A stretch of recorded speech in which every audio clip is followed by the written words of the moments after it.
ಎಲ್ರಿಗೂ ನಮಸ್ಕಾರ. ಎಲ್ಲರೂ ಹೇಗಿದ್ದೀರಾ? ಇವತ್ತು ನಾನು ಫಿಶ್ ಫ್ರೈ ಮಾಡೋದ್ರಿಂದ ವಿಡಿಯೋ ಸ್ಟಾರ್ಟ್ ಮಾಡ್ಕೊಂಡಿದ್ದೀನಿ. 1 kg ಕಾಟ್ಲಾ ಮೀನು ತೊಗೊಬಂದಿದ್ದಾರೆ ನಮ್ಮ ಮನೆಯವರು.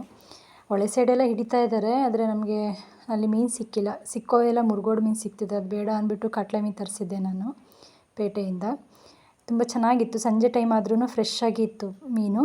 ಅದನ್ನು ಎಷ್ಟು ಬೇಗ ಫ್ರೈ ಮಾಡ್ಬೋದು ಅಂತ ನಾನು ತೋರಿಸ್ಕೊಡ್ತೀನಿ ನೋಡಿ. ಇದಕ್ಕೆ ಬೇಕಾಗಿರೋದು ಕಾರ್ನ್ಫ್ಲವರ್, ಉಪ್ಪು, ಖಾರದ ಪುಡಿ, ಸಾಂಬಾರು ಪುಡಿ, ಹಾಗೆ ಶುಂಠಿ ಬೆಳ್ಳುಳ್ಳಿ ಪೇಸ್ಟು, ಅರಶಿನ ಪುಡಿ, ಹಾಗೆ ಹುಣಸೆ ಹುಳಿ. ಮೇನ್ ಯಾವುದೇ ಒಂದು ಮೀನಿಗಾದ್ರೂ ಹುಳಿನೇ ಇಂಪಾರ್ಟೆಂಟ್. ಹಾಗಾಗಿ ನಾನು ಹುಣಸೆ ಹುಳಿ ಹಾಕ್ತಾಯಿದ್ದೀನಿ. ಇಳ್ಳಿಕಾಯಿ ತರಿಸ್ಕೊಂಡೆ, ಬಟ್ ಇಳ್ಳಿಕಾಯಿ ಬೇಡ ಅಂತ ಹೇಳ್ಬಿಟ್ಟು ಹುಣಸೆ ಹುಳಿ ಹಾಕ್ತಾಯಿದ್ದೀನಿ. ಇದನ್ನು ಮ್ಯಾರಿನೇಟ್ ಮಾಡ್ತಾಯಿದ್ದೀನಿ. ಇವಾಗ ಏನೇನು ಐಟಮ್ಸ್ ಎತ್ತಿಟ್ಕೊಂಡಿದ್ನಲ್ಲ ಅದೆಲ್ಲನೂ ಹಾಕಿ ನೀಟಾಗಿ ಅದನ್ನೆಲ್ಲ ಮಿಕ್ಸ್ ಮಾಡಿಬಿಟ್ಟು ಒಂದು 1/2 hour ಇಲ್ಲ 1 hour ಬಿಟ್ಬಿಟ್ಟು ತವಾ ಫ್ರೈ ಮಾಡಿದರೆ ಆಯಿತು. ಎಷ್ಟು ಈಸಿಯಾಗಿ ಮಾಡ್ಬೋದು ಅಂದರೆ ಐಟಮ್ಸ್ ಎಲ್ಲ ಇಟ್ಕೊಂಡ್ರೆ ಬೇಗನೆ ಆಗುತ್ತೆ. ಐಟಮ್ಸ್ ಇಲ್ದೇ ರೆಡಿ ಮಾಡ್ಕೊಳ್ಳೋದು, ಇನ್ನೊಂದೇನೋ ಮಾಡ್ಕೊಳ್ಳೋದು ಅಂತಂದರೆ ಯಾವುದೇ ಸಾಂಬಾರಾಗಲಿ ಯಾವುದೇ ಪಲ್ಯ ಆಗಲಿ ಲೇಟೇ. ಹಾಗೆ ಫಿಶ್ಶು ಅಷ್ಟೇ. ಮಾಡೋಕ್ಕೆಲ್ಲ ಐಟಮ್ಸ್ ಎಲ್ಲ ರೆಡಿ ಇಟ್ಕೊಂಡಿದ್ರೆ ಬೇಗ ಆಗುತ್ತೆ. ಸೊ ನನಗೆ ಎಲ್ಲ ಐಟಮ್ಸ್ ರೆಡಿ ಇರೋದ್ರಿಂದ ಬೇಗ ಆಯಿತು. ನಾನು ಮ್ಯಾರಿನೇಟ್ ಮಾಡಿ ಇಟ್ಟಿದ್ದಕ್ಕೆ ಸ್ವಲ್ಪ ಲೇಟ್ ಆಯಿತು, ಬಿಟ್ಟರೆ ಇದೆಲ್ಲ ಮಾಡಿದ್ದು ತುಂಬಾ ಚೆನ್ನಾಗಿ ಆಗಿತ್ತು ನೋಡಿ. ಇದನ್ನೆಲ್ಲ ನೀಟಾಗಿ ಮಿಕ್ಸ್ ಮಾಡಬೇಕು. ಎಲ್ಲ ಮೀನಿಗೂ ಖಾರ ಎಲ್ಲ ನೀಟಾಗಿ ಇದಾಗಿರಬೇಕು ಅಂತ ಹೇಳ್ಬಿಟ್ಟು ಅದಕ್ಕೆ ಸ್ವಲ್ಪ ಕಟ್ ಮಾಡ್ಕೊಂಡಿರಾಗ್ತಿತ್ತು. ಬಟ್ ಅವ್ರು ಚಿಕ್ಕದಾಗೆ ಕಟ್ ಮಾಡಿಕೊಟ್ಟಿದ್ದಾರೆ ಅಂತ ಹೇಳ್ಬಿಟ್ಟು ನಾನು ಹಾಗೆ ಕೈಯಲ್ಲೇ ಅದಕ್ಕೆಲ್ಲ ಮಸಾಲೆನ ಇದು ಮಾಡ್ತಾಯಿದ್ದೀನಿ. ಇದನ್ನು ಇವಾಗ ಮಾಡಿಟ್ಬಿಟ್ಟು ನಾನು ಇವತ್ತು ಗ್ಯಾಸಲ್ಲಿ ಮಾಡೋದು ಬೇಡ, ನೀವು ಒಲೆಯಲ್ಲಿ ಮಾಡೋಣ ಅಂತ ಹೇಳ್ಬಿಟ್ಟು ನಾನು ಒಲೆ ರೆಡಿ ಮಾಡ್ಕೊಂಡಿದ್ದೆ.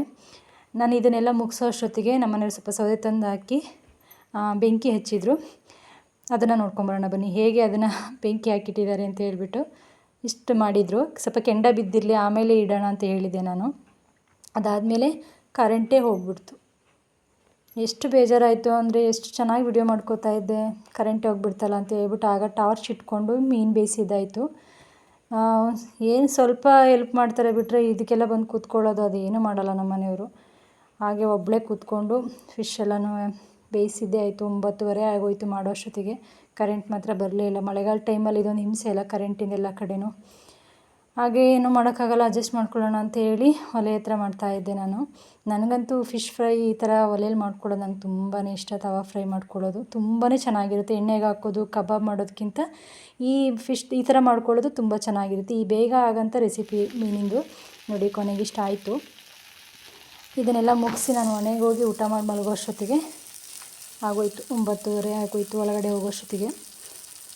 ಏನು ಮಾಡೋದು, ಫಿಶ್ ಸ್ವಲ್ಪ ಬೇಯೋದು ಲೇಟು, ಮತ್ತು ಅದನ್ನು ತುಂಬ ಹೆವಿ ಬೆಂಕಿ ಹಾಕಿನೂ ಮಾಡೋಕ್ಕಾಗಲ್ಲ.